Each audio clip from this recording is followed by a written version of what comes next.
Welcome to our channel. ఈ రోజు మనతో పాటు రమగారు ఉన్నారు. నమస్తే రమగారు. నమస్తే జయ. రమగారు, ఈరోజు ఒక సరదా స్టోరీ కావాలండి. మీకు ప్రతి వారం చెప్తూనే ఉన్నాం సరదా స్టోరీ. మోతాదు ఇంకొంచెం పెంచండి రమగారు. మొన్న ఒక కాకరకాయ కూర కథ చెప్పుకున్నాం కదా. ఒక ఆవిడ నాకు ఫోన్ చేశారు. అమ్మాయి కథలో కోడలు గుండ్రాయి పెట్టి అమ్మవారిని బెదిరించింది. అత్తగారిని కూడా బెదిరిస్తే బాగుండేది కదంటే, ఏ గుండ్రాయి పెట్టో, పచ్చడి బండ పెట్టో, రోకల బండ పెట్టో, మంచి లైన్ లో ఉండేది కదా అత్తగారంటే. నవ్వొచ్చింది. ఎలా ఆలోచిస్తారు ప్రజలని. ఆ రోజులు అత్తగారికి వాళ్ళని ఎదిరించే రోజులు కావు బహుశా. మనం ఇలాంటి కథలు, ఈ చందమామ కథల్లో వాటిల్లో చూస్తూ ఉంటాం. అయితే అలాంటిదే ఒక స్టోరీ చెప్తాం. ఒక అత్తగారు కోడలు ఒక ఊళ్ళో ఉండేవారు. ఈ అత్తగారు కూడా కొద్దిగా పిసినారు. అంటే మరి పిసినాడుతనం అంటే ఆటే ఖర్చు పెట్టకుండా తేలికపాటి కూరలు వండుకోవటం, డబ్బులు ఖర్చు పెట్టకుండా ఉండాలనే రోజులను, ఆ రోజులు కూడా అలా పొదపరిగా ఉండే రోజులు. అయితే ఆవిడ ఏం చేసేదంటే, కొడుకు బాగా కష్టపడి పనిచేస్తాడు కాబట్టి వాడికేమో తెల్లన్నం, వరి బియ్యం అని ఉండేది. అక్కడి నుంచి ఓ కూర పులుసో ఏదో చేసేది. ఆవిడ ఏంటంటే కారంగా వర్రగా చేయకుండా చప్పగా చేసేది కూరలు.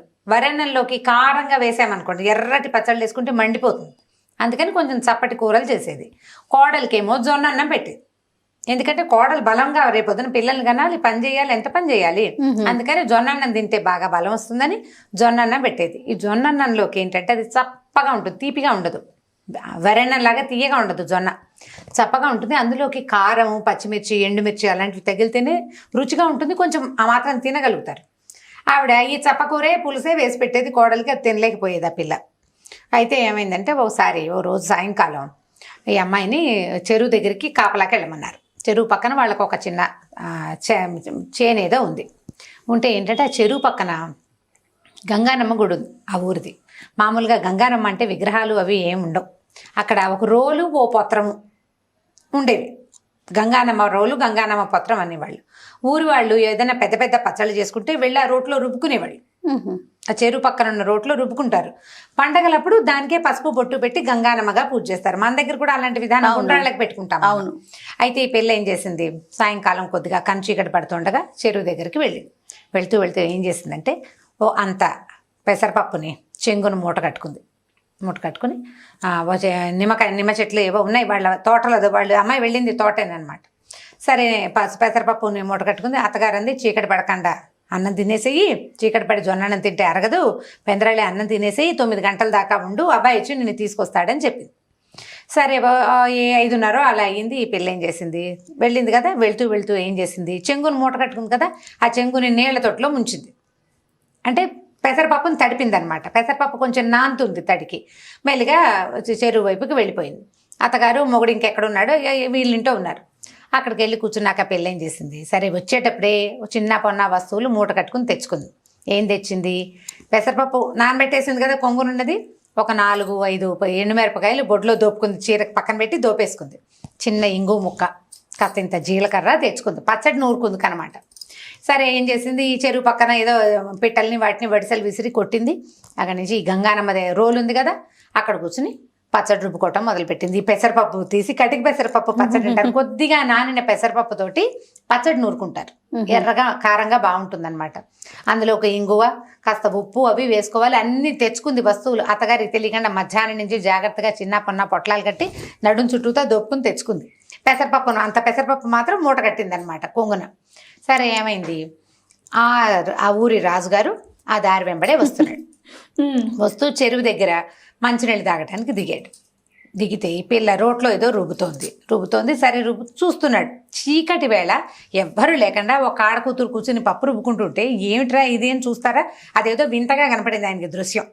సరే చూస్తుంటే ఏం చేసింది, ఈ పిల్ల రొంటి నుంచి ఇది ఇంగు తీసి వేసి నలిపింది. కాస్త రుబ్బేసరికల్లా ఇంగు గుమాయిస్తూ వాసన వస్తుంది కదా, వాసన వచ్చేసరికల్లా రాజుగారికి భలే బాగుంది వాసన అని ఆ అమ్మాయి దగ్గరికి వెళ్ళాడు. అమ్మాయి ఏమిటమ్మా చీకట్లో కూర్చుని రుబ్బుతున్నావు, నువ్వెవరు ఏమిటని అడిగితే, పలానా వాళ్ళ కోడలండి, చెరువు పక్కన ఉన్న చెలవకి కాపలా వచ్చాను, పక్కన చేనుంది దానికి కాపలా కోసం వచ్చాను, అన్నంలో కోసం అని పెసరపప్పు పచ్చడి రుబ్బుకుంటున్నానండి. ఎంత మంచి వాసన వస్తుంది, కాస్త పెట్టవా అన్నాడు. చేతిలో పెట్టింది. అన్నట్టు కారంగా ఉంటే అమ్మాయింది, బొట్టిగా తింటే కారం పడుతుందండి, జొన్న అన్నంలో నలుచుకు తింటే బాగుంటుంది, నేను అన్నం తెచ్చుకున్నాను తింటారా అంది. ఆ పచ్చడి రుచి పట్టలేకపోతున్నాడు ఆయన ఆ వాసనకి. సరే ఏం చేశాడు, ఆ పిల్ల పక్కన చేలో ఉన్న ఒక నిమ్మకాయ కోసుకొచ్చి దానికి కాస్త చిన్న పిన్నిస్తో చిల్లు పెట్టి, ఏ చాకులు గీకులు లేవు కదా, పచ్చడి నిమ్మరసం పిండిది. నిమ్మరసం వేస్తే ఇంకా మంచి వాసన వస్తుంది ఆ పచ్చడి. అక్కడి నుంచి ఏం చేశాడు, ఆ అమ్మాయి టిఫిన్ మూత డబ్బాలో పెట్టుకొచ్చుకుంది కదా, అందులోంచి మూతలోకి అంత జొన్నన్నం తీసి పచ్చడి వేసి కాస్త కలిపి రాజుగారి చేతిలో పెట్టింది. రాజుగారు చకచకా తినేశాడు. ఇంకొంచెం పెట్టని సగం అన్నం రాజుగారు తినేశాడు. ఎంత బాగుందమ్మా, భలే బాగుంది, చాలా బాగా చేసావు అని ఇదిగో ఇది ఉంచుకొని ఒక రూపాయి కాసులను సంచి ఆ పిల్ల చేతిలో పెట్టబోయాడు. పెట్టపోతే అమ్మాయింది, ఎందుకండి డబ్బులు గిబ్బులు ఇవ్వద్దు, ఇప్పుడు ఈ డబ్బులు ఎవరిచ్చారని చెప్పండి నేనంటే రాజుగారు ఇచ్చారని చెప్పమన్నాడు. రాజుగారు ఇచ్చారంటే రాజుగారు డబ్బులు ఇవ్వడానికి నువ్వేం చేసావని అడగదా మా అత్త అడుగుతుంది. అడిగితే ఏం చెప్పాలి, చెప్పు అన్నం పెట్టానని చెప్పు అన్నాడు. మరి మీరు జొన్నన్నం తిన్నారని ఊరంతా ప్రచారం అవుతుంది, మీకు ఓకేనా? రాజుగారు నాలుగు కరుక్కున్నాడు. ఏంటంటే రాజులు వాళ్ళు జొన్నన్నాలు తినకూడదు, ఓకే, పరువు తక్కువ. సరే నేను తిన్నానని చెప్పకూడదు ఒకటి. రెండోది, జొన్నన్నంలోకి ఏ వేసుకు తిన్నాడు అంటే పెసరపప్పు పచ్చడి అన్నది. కోడలు పెసరపప్పు తెచ్చుకుందన్న సంగతి బయటపడిపోతుంది. కాబట్టి మా అత్తకి తెలిసిపోతుంది నాకు డబ్బులు వద్దండి. డబ్బులు వద్దండి అంటే ఆయనకి రాజుకి డౌట్ వచ్చింది. ఏ అమ్మాయి ఇంతోటి పచ్చడి నువ్వు ఇంటి దగ్గర రుబ్బుకోలేకపోతావా, అక్కడే ఎందుకు తెలియదంటే మీ రాజ్యంలో అత్తలు గట్టివాళ్ళండి, కోడళ్ళు మెతకవాళ్ళు, మేము ఇలాగే తినాలి, మాకు ఆస్తులు ఉండవు, ఆడపిల్లలకి ఆస్తులు ఉండే రోజులు కావు కదా, మా నాన్నలు మాకేమి ఇవ్వరు, కట్నాలు తేలేదు కాబట్టి అత్తలు మాకు జొన్నన్నాలు పెట్టి మా మొగుళ్ళకి వరన్నాలు పెడతారని ఆ ఊరి సాధక బాధకాలన్నీ చెప్పింది. నీ దగ్గర డబ్బులు లేవంటే నాకేమీ లేదు, మా నాన్న నాకేమి ఇవ్వలేదంతే అనేసరికి రాజు అన్నాడు, ఒక ఐడియా చెప్తాను, ఈ డబ్బులు మూట పట్టుకెళ్ళి వస్తూ ఉంటే దొరికిందని చెప్పు. దొరికిందంటే అప్పుడు ఇంకో చిక్కుంది, డబ్బులు దొరికినాయని చెప్పారనుకో ఆ రాజ్యంలో ఏంటంటే ఎవరికైనా రోడ్డు మీద కానీ భూమిలో కానీ డబ్బు దొరికితే అది రాజుగారికి సొంతం. ఇంట్లో దాచిపెట్టుకుందుకు ఉపయోగం వీల్లేదు. ఇంట్లో దాచిపెట్టుకుంటే చుట్టుపక్కల వాళ్ళకి తెలిసిపోతుంది డబ్బులు ఒక రూపాయి వాడారంటే వీళ్ళకి ఈ రూపాయి ఎక్కడిది అని ప్రశ్న వస్తుంది కదా. అవేమో మారకపు రోజులు, వస్తు మార్పిడి రోజులు, వీళ్ళ దగ్గర క్యాష్ ఉందంటే తెలిసిపోతుంది. కాబట్టి ఇప్పుడు ఏం చేయాలంటే ఓ పని చెయ్యి, నువ్వు పట్టుకెళ్ళు, ఈ డబ్బులు నీ సొంతమయ్యే ఉపాయం నేను చేస్తానని ఈయన ఏం చేశాడు, ఆ డబ్బులు సంచి ఆ పిల్ల చేతులు పెట్టి చేతులు చక్కగా 4 లొట్టలు వేసుకుంటూ పచ్చడి కారంగా ఉంది చేతులు కడుక్కున్నాడు, మంచినీళ్ళు తాగాడు. వెళ్ళిపోతూ గ్రామాధికారి దగ్గరికి వెళ్ళి, ఇవాళ నేను దారిలో వస్తూ ఎక్కడో డబ్బులు సంచి పోగొట్టుకున్నాను, పోతే పోయిందనుకున్నా, ఇవాళ మా అమ్మ పుట్టినరోజు, ఎవరికైనా దొరికితే అది వాళ్ళకే ఇచ్చేద్దాం అనుకున్నా, కాబట్టి ఈ సంచి ఎవరైనా డబ్బు సంచి నా సంచి పట్టుకొస్తే ఆ సంచి వాళ్ళకే సొంతం, సరేనంటే ఆ కుటుంబానికే అని రాసుకుంటానండి అన్నాడు. కుటుంబానికి కాదు, ఏ మనిషి ఆ సంచి తెస్తే అది ఆ మనిషికే సొంతం అని రాసుకోమన్నాడు రాజు. వెళ్ళిపోయాడు. ఈ పెళ్ళి ఏం చేసింది, పావు తక్కువ 9 దాకా ఉంది. ఈ లోపల భర్త వచ్చాడు. ఆ సంచి జాగ్రత్తగా చేత్తో పుచ్చుకొని భర్తకు చూపించింది, ఈ డబ్బులు దొరికినాయి నీ ఇక్కడికి వస్తుంటేను. సరే ఇతను అన్నాడు, గ్రామాధికారి దగ్గరికి వెళ్ళి ఇచ్చేద్దాము, రేపు పొద్దున ఎవరికైనా తెలిస్తే కష్టం అన్నాడు. ఇంటికి వెళ్తే అత్తగారు ఒప్పుకోలేదు, కానీ గ్రామాధికారి భయం అందరికీ ఉంది. సరే ఏమైంది, చీకటి పడ్డాక 10 గంటలకి డబ్బులు పుచ్చుకుని వెళ్ళారు. వెళ్తే ఈ సంచి చూడగానే అతను గుర్తుపట్టి, రాజుగారు సంచి పోగొట్టుకున్నాడు, ఈ సంచి ఎవరు తెస్తే వాళ్ళకే సొంతం అని చెప్పాడు, కాబట్టి ఈ డబ్బులు ఈ అమ్మాయివి, అత్తగారివి, కుటుంబానివి కాదు, ఆ పిల్ల ఆస్తి అనమాట. ఆ డబ్బులు చేతిలో పెట్టారు. పెట్టేసరికల్లా వెనక్కి తెచ్చుకుంది. అత్తగారు 2వ రోజు నుంచి కోడలు దాని దగ్గర డబ్బులున్న వాళ్ళ గొప్పతనం వేరేగా ఉంటుంది కదా, అప్పటిదాకా అణిగిమణిగుండేది, నా డబ్బులు ఉన్నాయి కదా అండం మొదలుపెట్టింది. 4 రోజులు చూసేసరికి అత్తగారికి ఏమనిపించిందంటే, ఇంతోటి కోడలు మనకి దొరకపోతుందా, ఈ కోడల్ని వదిలించుకోవాలనిపించేసింది ఆవిడకి. కోడల్ని వదిలించేసుకుంటే దాని డబ్బులన్నీ మనవే. ఎలా వదిలించుకోవాలి, కొడుకు ఏం చెప్పిందంటే, ఒరే దీనికి డబ్బు పిచ్చి పట్టేసింది చూసావా, అన్నిటికీ మాటకు ముందు నా డబ్బులు అంటుంది, మాటకు వెనక నా డబ్బులు అంటుంది, కాబట్టి ఈ కోడల్ని వదిలించుకోవాలి ఎలాగైనా. ఏం చేద్దామే అమ్మ అన్నాడు. నీ ఇష్టం, అంతా అమ్మ ఇష్టమే, వాడు అమ్మకి లొంగిపోయి ఉంటాడని, పెళ్ళమంటే ఇష్టమే వాడికి, కానీ అమ్మకి లొంగి ఉంటాడు. అమ్మంది, ఓ పని చేస్తానరా, నేను దీన్ని రాత్రి బాగా తొందరగా నిద్రపుచ్చేస్తానంటే పడుకోబెట్టేస్తాము, తీసుకెళ్ళి శ్మశానంలో పక్కన చాప చుట్టతో సహా తీసుకెళ్ళి అక్కడ పెట్టి అంటించేద్దాం, చచ్చిపోతుంది, పుట్టింటికి వెళ్ళిందని చెప్దాం, డబ్బులు మనం దాచేసుకుందాం అనుకున్నారు. ఓ రోజు ఏం చేసింది, పొద్దున్న నుంచి సాయంత్రం దాకా పని చేయించింది పిల్లతోటి, ఎక్కడ కూర్చొనివ్వల. అమ్మాయి బాగా అలసిపోతే సాయంకాలం ఆవిడ ఏం చేసింది, అంత పెసరపప్పు చారు, ఇంత పెసరపప్పు పచ్చడి చేసింది. ఆ పిల్లకి ఇష్టం అవి 2 చేసి ఒక చిటికెడంత నల్ల మందు కలిపింది అందులో. పెందరాళే అన్నం తినగానే అది కళ్ళు మూసిపోతుంది. నల్ల మందు పడేసరికల్లా కొత్తగా వేసుకున్న వాళ్ళకి తూగుతూ ఉంటారనమాట. నిద్ర వస్తుంది, నీకు పగలల్లా రెస్ట్ లేదు కదా, పడుకో అని ఆ పిల్లని చాపేసి పడుకోబెట్టేసరికల్లా పిల్ల నిద్రపోయింది. నిద్రపోగానే వీళ్ళిద్దరు ఏం చేశారు, చీకటి మాట దాన్ని ఇంకో చాపలకు దొర్లిచ్చి చుట్టేసి అమ్మ పక్కన కొడుకో పక్కన మోసుకుంటూ శ్మశానానికి తీసుకుపోయారు. ఊరికి బాగా దూరంగా ఉంటుందన్నమాట. అక్కడ దాన్ని కింద పెట్టి వెలిగిద్దామని చూశారు. వెలిగించడానికి వీళ్ళు అగ్గిపుల్లలు తెచ్చుకోవాలి. అగ్గిపెట్టె కావద్దు. సరే ఆ వాడు కొడుకున్నాడు, అమ్మ నువ్వు ఇక్కడే ఉండవే, నేను వెళ్ళి అగ్గిపెట్టె తెస్తాను అన్నాడు. అనేసరికల్లా అత్తగారు అంది, ఒరే నాకు భయం రా, ఇక్కడ చీకట్లో ఇదేం చేస్తుంది, తెలివి తప్పి పడుంది, పద మన ఇద్దరం వెళ్దాం ఒకళ్ళకొకళ్ళని తోడని ఆ పిల్లని అక్కడే వదిలిపెట్టి కొడుకు తల్లి ఇద్దరు కలిసి ఇంటికి పోయారు. ఓ అంత నూనె తెచ్చారు, ఓ ఇంత నిప్పు పెట్టి తెచ్చారు. తెచ్చుకోవడానికి వెళ్ళారు వాళ్ళు. ఈ పిల్లకి ఏమైంది, బాగా చీకటి, రాత్రి 11 గంటలు అయిపోయింది. శ్మశానం అనేసరికి ఊరికి దూరంగా ఉందా, చెట్లు అవి ఉన్నాయి, చల్లటి గాలి ఇస్తుంది. కాసేపటికి నిద్దట్లోనే చలేసింది. మన నిద్దట్లో చలేస్తే ఏం చేస్తాం, లేచి ఏం కూర్చోం, కాళ్ళ దగ్గర ఏమున్నాయో తడిమి దుప్పట్లు లాక్కోవడానికి ట్రై చేస్తాం కదా. అది కాదు, అటు ఇటు కాళ్ళు కదిపేసరికల్లా చుట్టేసి ఉన్నానని దానికి అర్థమైంది. ఏమిటి ఇలా చాప చుట్టుకుపోయాను నేనని చూసుకుంటే చాపలో తను చుట్టూ ఉన్నట్టు, ఊరికి దూరంగా ఫలానా చోటు ఉన్నట్టు ఆ పిల్లకి అర్థమైపోయింది. అప్పుడు లేచి అమ్మ బాబోయ్ వీళ్ళు నన్ను ఏదో చేయబోతున్నారని ఏం చేసింది, అక్కడ కాస్త కనువెలుగ్గా కనపడుతోంది. ఇంత ఈత మొద్దులు ఉంటాయి, ఈత చెట్లు ఉంటాయి కదా, వాటిని నరికేస్తారు. నరికితే ఇంత లాగ్జల్ అంటే ఈత మొద్దు అంటారు. ఆ మొద్దును ఒకదాన్ని చాపలో చుట్టేసేసి తను పోయి ఆ నిద్రగా నేరు చెట్టు పక్కన దాక్కుంది చీకట్లోనే. మరి తెంపర్తానే ఉంది దానికి. అక్కడ దాకా వచ్చాక భయపడితే కుదరదు కదా. వీళ్ళు ఏం చేశారు, అమ్మ కొడుకు ఇద్దరు వచ్చారు, తెచ్చి నూనె దాని మీద పోసి అంటించారు. ఈ అంటించేసరికల్లా ఈ పిల్లకి ముక్కుకి చెవికి ఆభరణాలు ఉన్నాయి, మెరుస్తూ ఉంటాయి చీకట్లో. మంట వచ్చేసరికల్లా దగదగలాడతాయి కదా.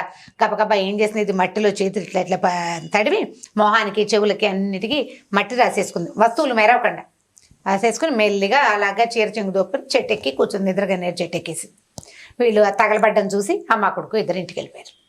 చెట్టు మీద కూర్చుంది కదా, కూర్చుని ఆలోచిస్తుంది, దేవుటి నా పరిస్థితి ఇలా అయింది, రాజుగారికి అన్నం పెట్టిన ఫలితం అంతా పోయింది, డబ్బులేమో వీళ్ళు నొక్కేశారు, ఇప్పుడు ఎటు కాకుండా నేను చెట్టు మీద చేరాను, నా మొహంలాగా ఏం చేయాలో తెలియటం లేదని ఆ పడుకుంది. కునికిపాట్లు వస్తున్నాయి.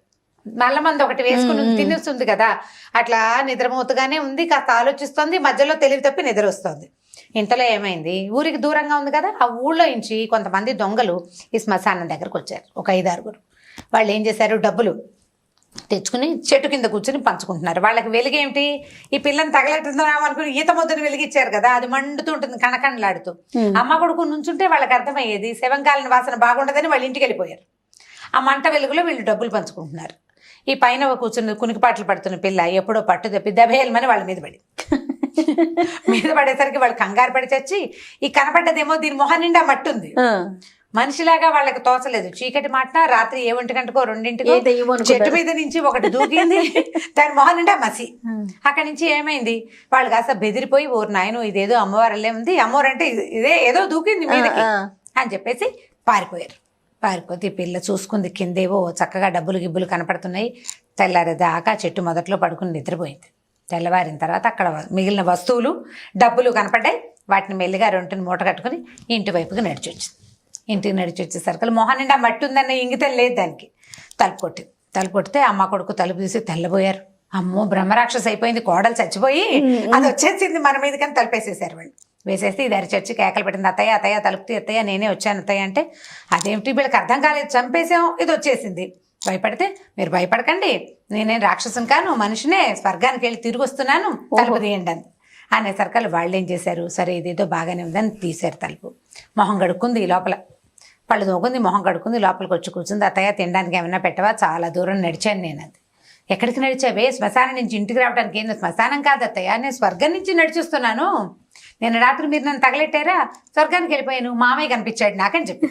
మామయ్య కనిపించాడు, ఈ లోపల డబ్బులు దాచుకొచ్చుకుందిగా, ఆ డబ్బులు నగలు అన్నీ చూపించేసరికి వాళ్ళు తెల్లబోయారు. ఇవన్నీ ఎక్కడంటే మామయ్య గారు స్వర్గంలో ఉన్నారు, నాకు అన్నీ ఇచ్చారు, అక్కడ చక్కగా రంభ, ఊరసి, మేనక, తిలోత్తమ ఇలా 3 మంది డాన్సర్లు ఉన్నారు, వాళ్ళందరితోటి చక్కగా మామయ్య గారు ఎంజాయ్ చేస్తున్నారు.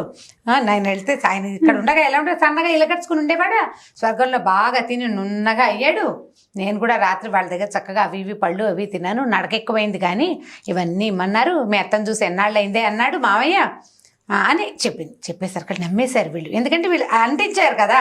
అక్కడి నుంచి ఈవిడికి డౌట్ రావటం మొదలెట్టింది, ఇదేమిటి మొగుడు ఇక్కడ ఉండగా ఎవరిని కన్నెత్తి చూసేవాడు కాదు, చచ్చి స్వర్గానికి వెళ్ళాక రమ్మతో వాళ్ళతో కబుర్లు చెప్తున్నాడు, ఏం పాడు.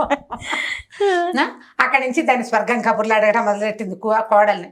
బాగుందా, అక్కడ ఎలా ఉంది, కుర్చీలు ఉన్నాయా, మంచాలు ఉన్నాయా, మీ మామగారు ఎక్కడున్నాడు, వాళ్ళంతా ఎక్కడ ఉంటారు, ఇంకా మనుషులు ఎవరున్నారంటే 3 మంది ఉన్నారు, మావయ్య నేను బోల్డ్ కబుర్లు చెప్పుకున్నాం, ఆయన మిమ్మల్ని చూడాలని చాలా ఇదవుతున్నాడు అత్తయ్య, వెళ్తావో వెళ్ళవో నీ ఇష్టం, కానీ మీ అత్తని కూడా తీసుకురావే అమ్మాయి అని అడిగాడు, వెళ్తావో వెళ్ళవో నీ ఇష్టం మరి రోజు 4-5 రోజులు నీ ఇష్టం అంటాం మొదలెట్టింది.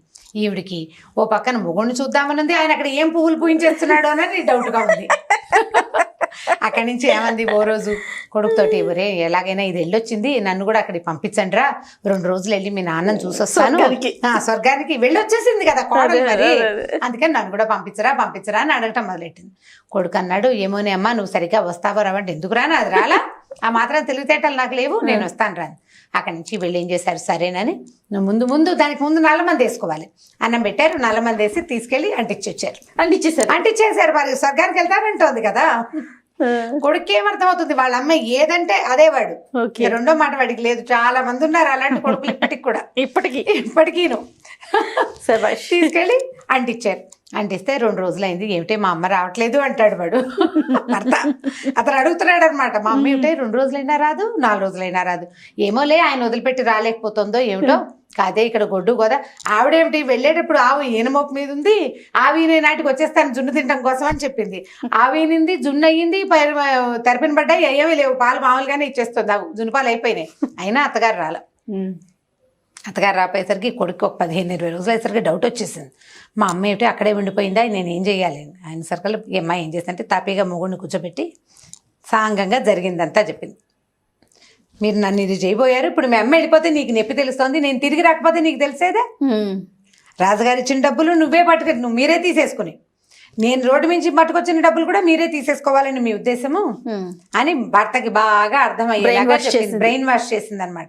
చేసేసరికి వాడు ఏమంటే, సరే కానిలే మా అమ్మ తిరిగి రాపోయినా మా నాన్న దగ్గరే ఉందని స్థిమితంగా ఊరుకున్నాడు. ఈ అమ్మాయి హాయిగా అంతకుముందు రాజుగారు ఇచ్చిన డబ్బులు, ఇప్పుడు తను తెచ్చుకున్న డబ్బులతోటి చక్కగా పాల వ్యాపారం చేసుకుంటూ హాయిగా సంతోషంగా ఉంది భర్తతోటి. తర్వాత తన కోడళ్ళని ఆవిడెప్పుడు జొన్నన్నం పెట్టలేదన్నమాట. జొన్నన్నం తిన్న కోడళ్ళు తిరుగుబాటు చేస్తారని. అంటే బంతిలో బలపక్షం చేయకూడదు కదా జయ. బంతిలో బాలపక్షం చేస్తే ఎట్లా, వీళ్ళు చిన్నపిల్లలని పెట్టకుండా ఉండకూడదు. అందరు ఇప్పుడు నువ్వేం తింటున్నావో నీ పక్కన ఉన్న వాడికి కూడా అదే పెడితే వాడికి ఏం తేడా దృష్టి ఉండదు. నువ్వు సరిగ్గా చేయకపోతే వాళ్ళు నిన్ను ఏదైనా చేయాలనుకుంటారు.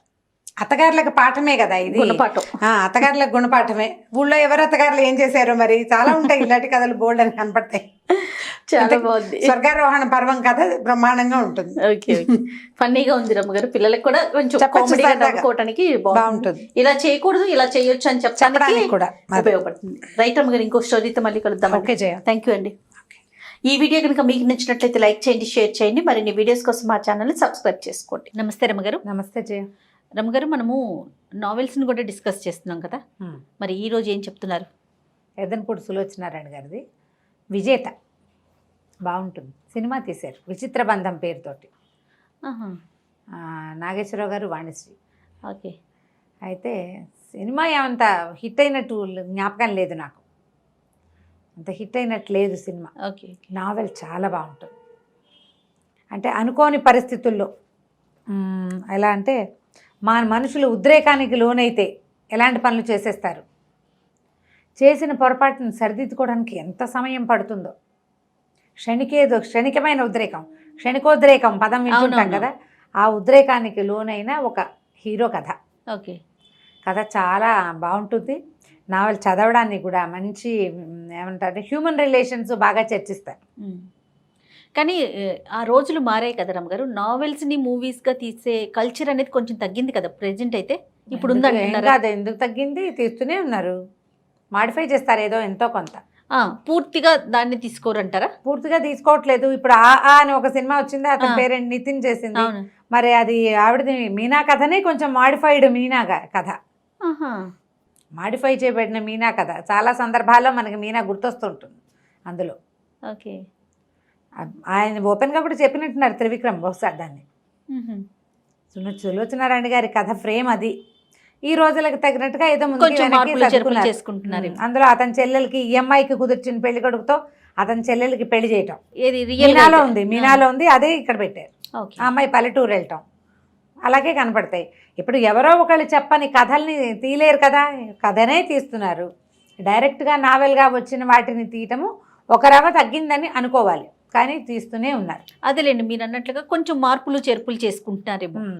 మనం సులోచనారాయణ గారు అయితే మీనా, సెక్రటరీ అవన్నీ మనం సినిమాలుగా చూసాం కదా. అవును. జీవన తరంగాలు, ఏ కథకు ఆ కథ ఆణిముత్యం. ఇప్పుడు ఆవిడ వర్ణన, ఆవిడ క్యారెక్టర్ని సెటిల్ చేయటం ఒక చోట, అలాంటివి చాలా ప్రత్యేకంగా ఉంటాయి. ఈ కథలో హీరో మాధవ్ అతని పేరు.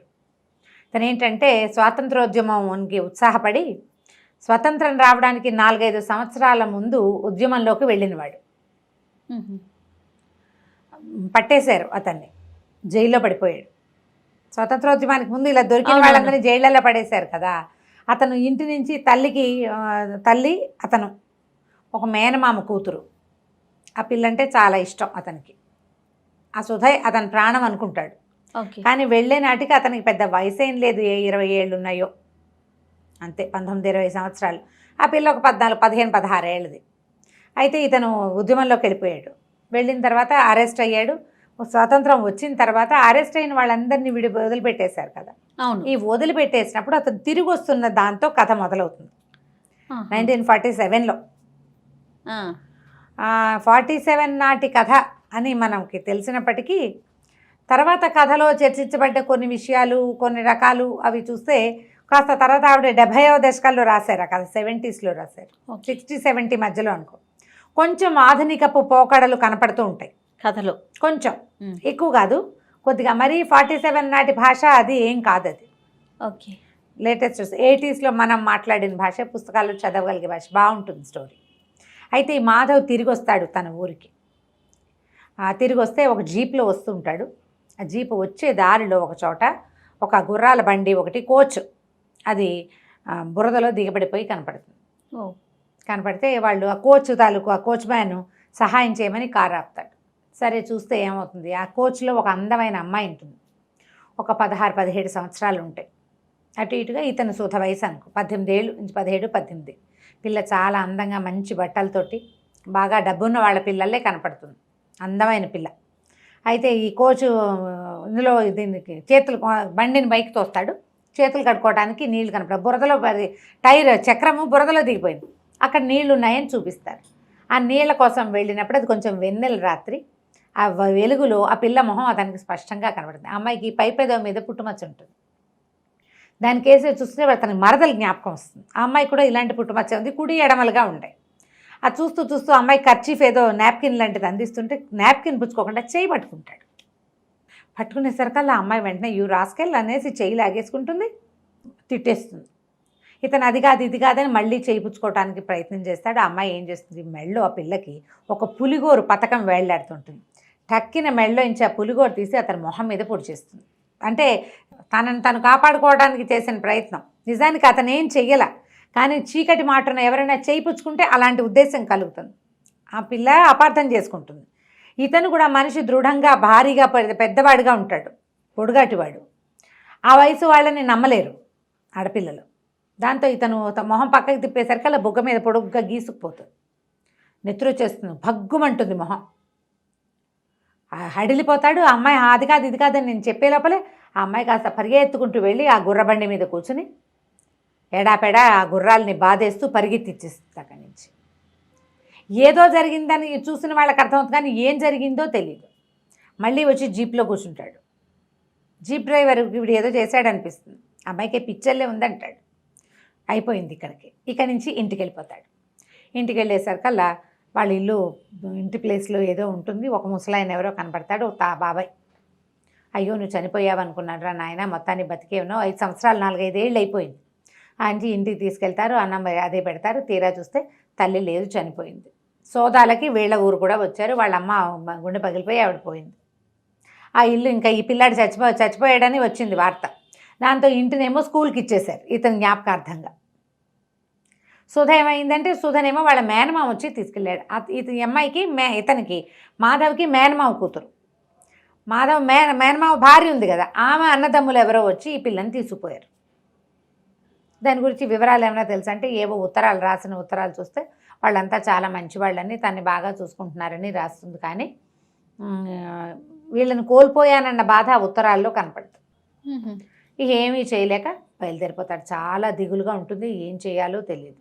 అక్కడి నుంచి ఏం చేస్తాడు, ఇక ఇతనితో పాటు జైల్లో రామ్ గోపాలరావు గారని ఒక ఆయన ఉంటారు. ఆయన కొంచెం సంపన్న గృహస్థు. ఈయన ఈ ఉద్యమంలో ఉంటారు. ఆయనకు ఉత్తరం రాసి పంపిస్తాడు ఈ జీప్ డ్రైవర్ తోటి. ఇక్కడ మా అమ్మ లేదు, సుధా లేదు, నా జీవితం ఇలా ఉందంటే ఆయన పర్వాలేదు నువ్వు బాధపడుకు, నా దగ్గరికి వచ్చేసేయమంటాడు. ఆయన దగ్గరికి వెళ్తాడు. సరే వెళ్ళిన తర్వాత బాగా ఆరాధీసి ఈ సుధ ఎవరింటికి వెళ్ళిందో అది మొత్తం కనుక్కుంటాడు. ఆ అమ్మాయి మేనమావ నాగభూషణం బాగా సంపాదిస్తాడు. వ్యాపారం ఏదో ఉంటుంది, కలప వ్యాపారమో ఏదో. వాళ్ళ ఇంటికి వెళ్తే ఆ సుధకి పెళ్ళైపోయి ఉంటుంది. మేనమావ కొడుకునే పెళ్లి చేసుకుంటుంది.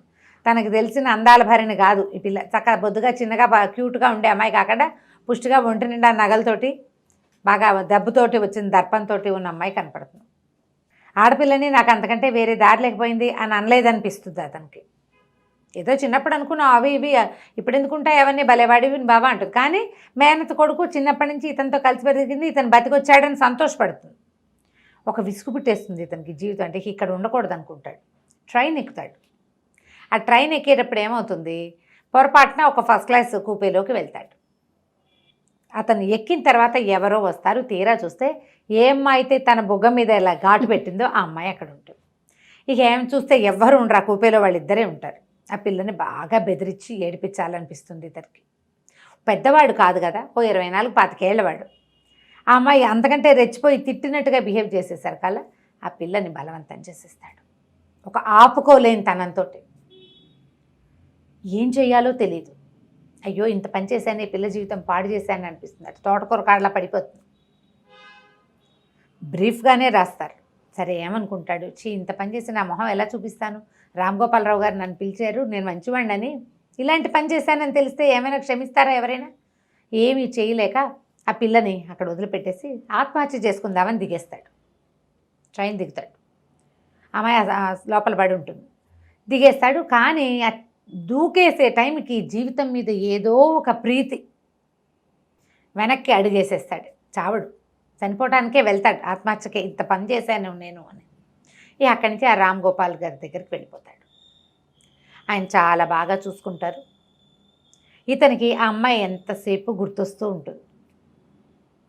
ఆ పిల్ల మొహం మర్చిపోడు. ఆ మెళ్ళలో ఉన్న పులిగోరు, అందమైన మొహం, సోగ కళ్ళు అవి బాగా జ్ఞాపకం ఉంటాయి. సరే వీళ్ళ దగ్గర ఉండటం మొదలు పెడతాడు. ఆయన కొంత 4-5 సంవత్సరాలకి ఆయన చనిపోతారు. ఆయన ఆస్తి పాస్తి వ్యవహారం అంతా చూసేవాడు. ఆయన పోతూ పోతూ వీళ్ళు ఏం రాస్తారంటే తన ఆస్తి మీద ఇదంతా కూడా ఇల్లేమో హాస్పిటల్కి ఇచ్చేయాలి, ఆ వ్యవహారం అంతా మాధవే చూడాలి. తర్వాత హైదరాబాద్కు 40 కిలోమీటర్ల దూరంలో ఒక పల్లెటూరులో ఉన్న ఒక ఇల్లు, 10 ఎకరాల పొలము మాధవ్ పేరుతోటి రాస్తారు.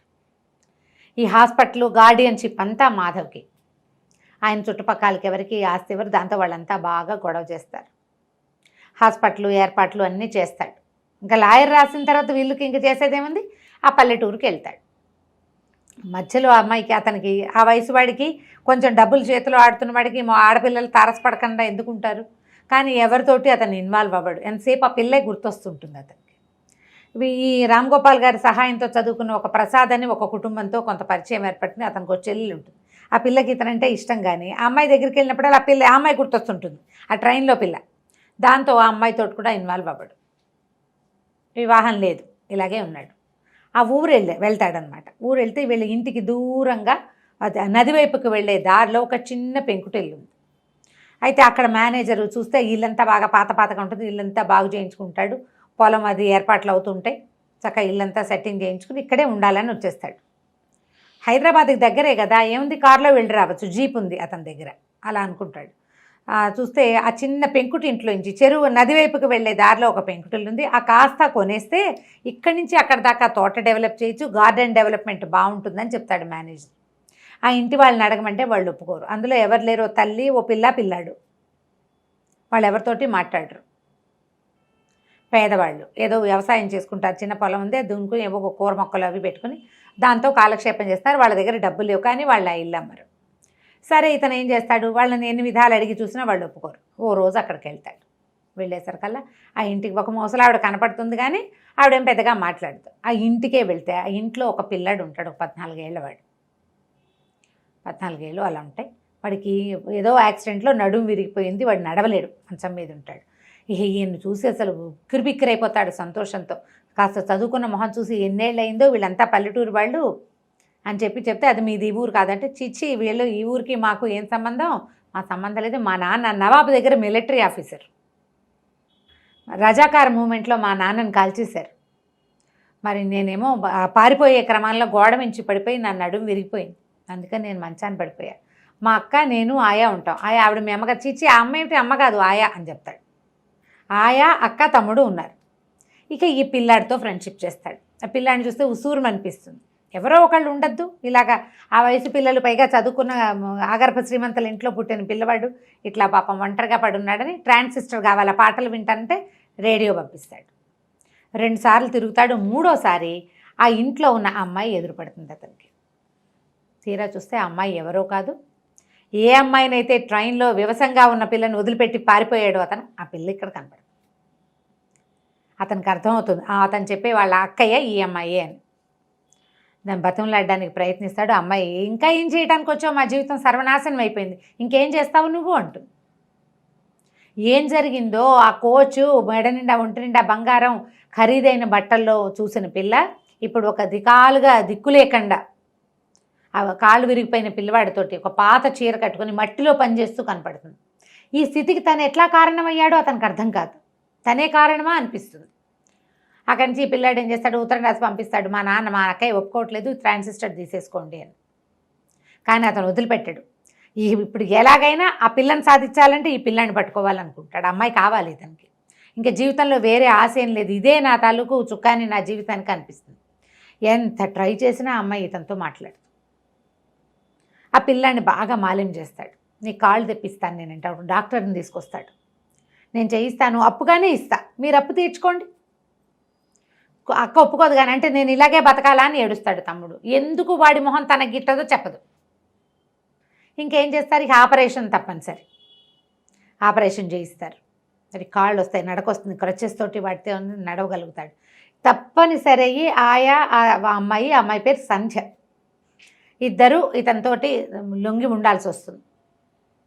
మెల్లిగా అలవాటైతే క్రమంగా తానని దగ్గర తీసుకోవచ్చు అనుకుంటాడు. ఎంత ట్రై చేసినా లొంగదు, మహా పొగరబోతు అమ్మాయి. క్యారెక్టర్ని అట్లా చూపిస్తారు కానీ దెబ్బతిన్న వాళ్ళకి ఇంకా ఆత్మాభిమానం హెచ్చుగా ఉంటుంది. అండర్ కరెంట్గా ఆ పిల్ల ఆత్మాభిమానమే మనకి కనపడుతూ ఉంటుంది అనమాట. అది పొగరులాగా ఒక డైలాగ్ వస్తూ ఉంటుంది అతని దగ్గర, కానీ అది కాదు. దెబ్బతినిపోయిన ఆత్మాభిమానం, మా జీవితం ఇలా అయిపోవడానికి ఇదే కారణము అని. సరే ఇలా కొద్ది రోజులు గడిస్తే ఈ పిల్లాడు హాస్పిటల్లో ఉన్నప్పుడు ఏమవుతుందంటే వీళ్ళకి పెద్ద తుఫాన్ ఒకటి వచ్చి నదంతా పొంగిపోయి వీళ్ళు ఇల్లంతా నీళ్ళు వచ్చేస్తాయి. బలవంతంగా వాళ్ళని తన దగ్గరికి తీసుకొచ్చేస్తాడు. మరి వీళ్ళింటి ఇతనిది పెద్ద ఇల్లు కదా, ఇల్లు మునిగిపోయాక ఇంకేం చేస్తారు, అక్కడ ముగ్గురిని తీసుకొచ్చేస్తాడు. వీళ్ళ ఇంట్లో ఉంటారు, ఈ సర్జరీ చేయిస్తాడు.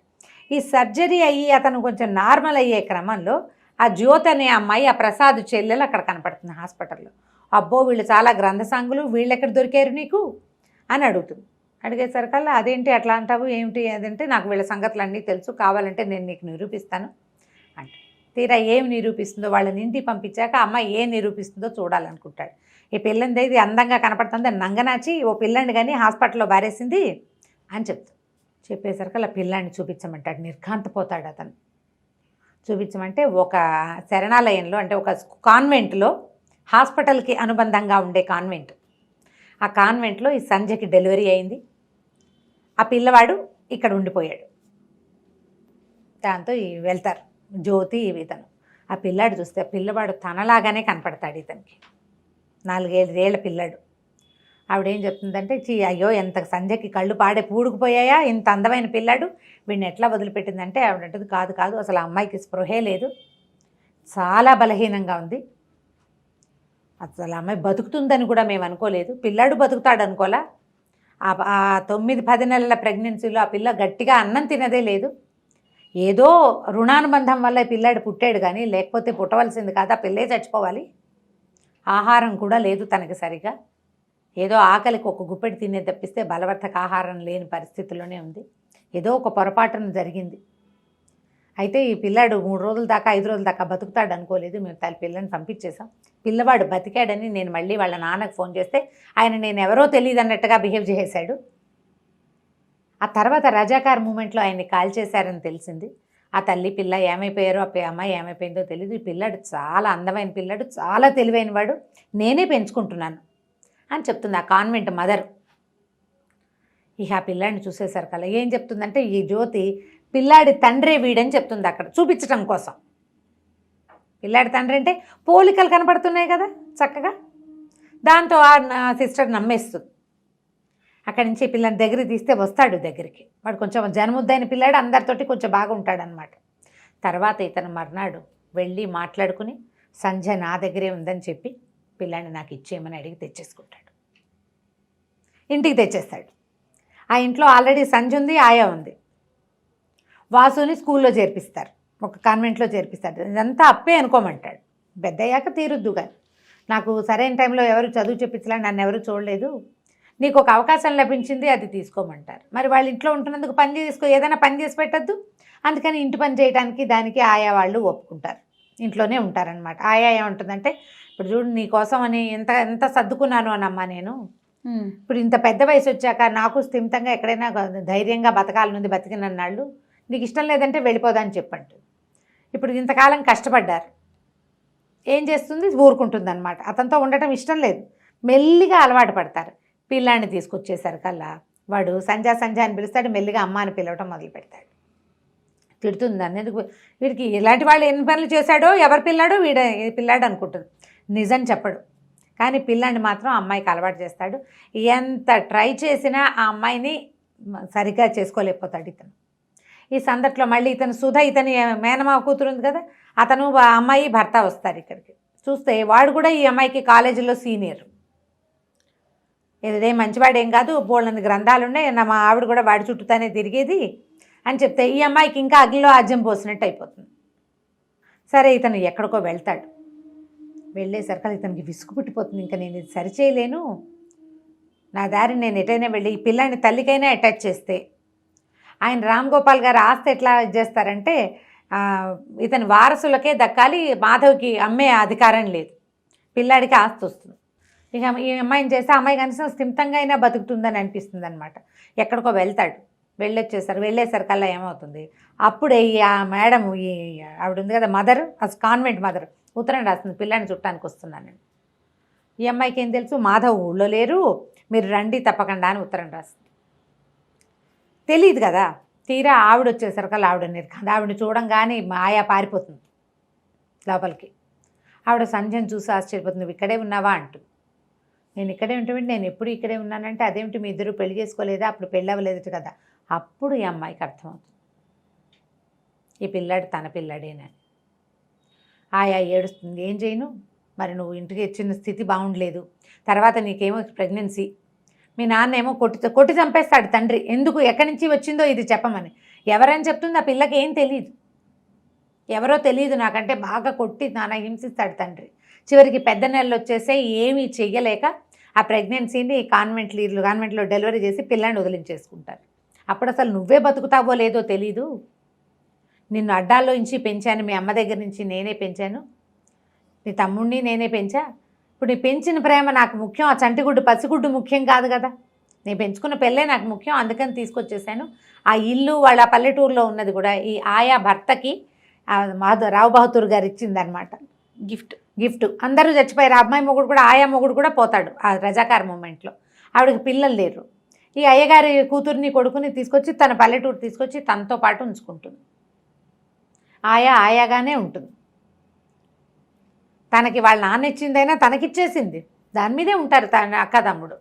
ఇంకేం చేస్తుంది, ఆ పిల్లాన్ని దగ్గర తీసుకుంటుంది. ఇతను ఏం చేస్తాడంటే, వస్తాడని ఎదురు చూస్తూ ఉంటుంది. అతను ఒక ఉత్తరం రాసి పెట్టి దీంట్లో పెడతాడు, ఒక వినపెట్టెలో పెడతాడు, డబ్బులు అవసరమైనప్పుడు తీసి చదువుతుంది అని. ఆ ఉత్తరం అమ్మాయి చదవదు, కానీ తెలుసుకుంటుంది.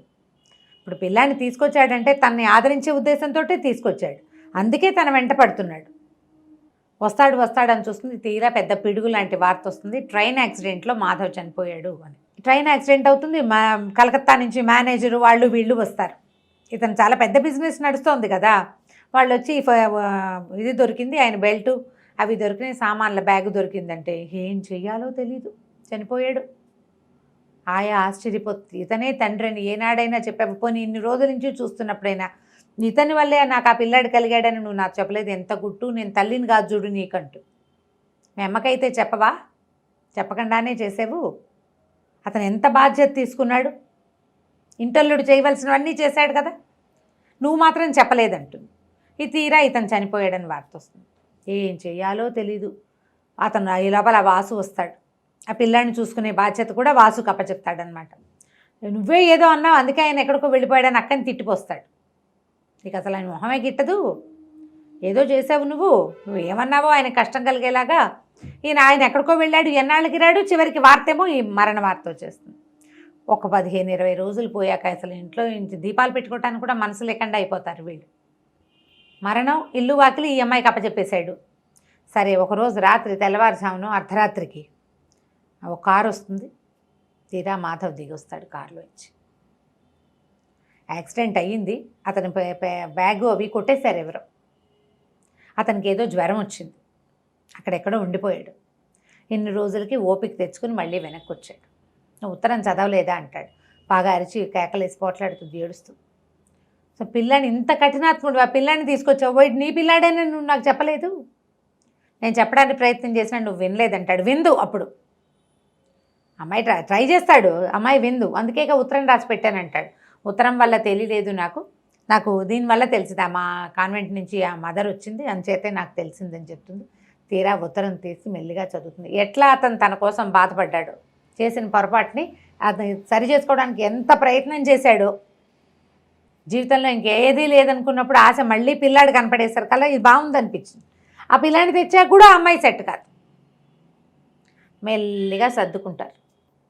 ఇక అతను అప్పటికే ప్రశాంతంగా అయిపోయిన లాస్ట్ సీన్ని చూపిస్తారు. జీవితాన్ని అంటే ప్రపంచాన్ని జయించిన విజేతలాగా అయిపోయాడనమాట అతను. ఆ భార్య, కొడుకు, తనకొక ఫ్యామిలీ.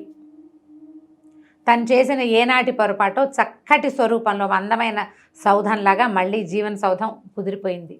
దాంతో అతను విజేత అయ్యాడు అని రాస్తారు. బాగుంది గారు. ఎన్ని ట్విస్టులు ఉన్నాయి చూడు, ఊహించలేనన్ని ట్విస్టులు. కథని భలే బిగువుగా నడిపిస్తారు, చాలా పక్కగా పకడ్బందీగా రాస్తారు. నేనంత పకడ్బందీగా చెప్పలేదు, చెప్పాలి. నా బుద్ధి ఎంతసేపు అమ్మాయి సంజమి క్యారెక్టర్ మీదకే పోతూ ఉంటుంది అనమాట. నాకు అతన్ని సమర్థించాలనిపించదు. ట్రై చేస్తాడు కానీ ఓసారి దెబ్బతిన్న వాళ్ళు అంత తొందరగా కోపపు కాలేకపోతారు, అవునవును, వెనక్కి రాలేకపోతారు కదా. కథ చాలా బాగుంటుంది. విజేత పేరుతోటి దొరుకుతుంది. మీకు సరదా ఉంటే విచిత్ర బంధం పేరుతోటి నాగేశ్వరరావు గారి సినిమా ఉంది, అది కూడా వెతుకుని చూసుకోవచ్చు. కానీ నేను సినిమాకి ఓటేను, నేను నావెల్కే ఓటేస్తాను.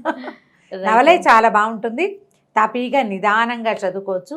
ఎవరైనా చెప్పేది వినాలి మనం అనేది ఒక అండర్ కరెంట్గా కనపడుతూ ఉంటుంది అనమాట. తాత్కాలికమైన క్షణికోద్రేకాలకి లోన్ కాకూడదని, దానివల్ల చాలా సమస్యలు వస్తాయని, అవతల వాళ్ళు చెప్పేదానికి కొంత చెవి ఇవ్వాలి అనేది ఒక క్లియర్గా కనపడుతుంది. చివరి దాకా అతని బుగ్గ మీద ఆ అమ్మాయి పులిగోరుతో గీసిన గీత అట్లా ఉన్నట్టే ఉంటుందన్నమాట.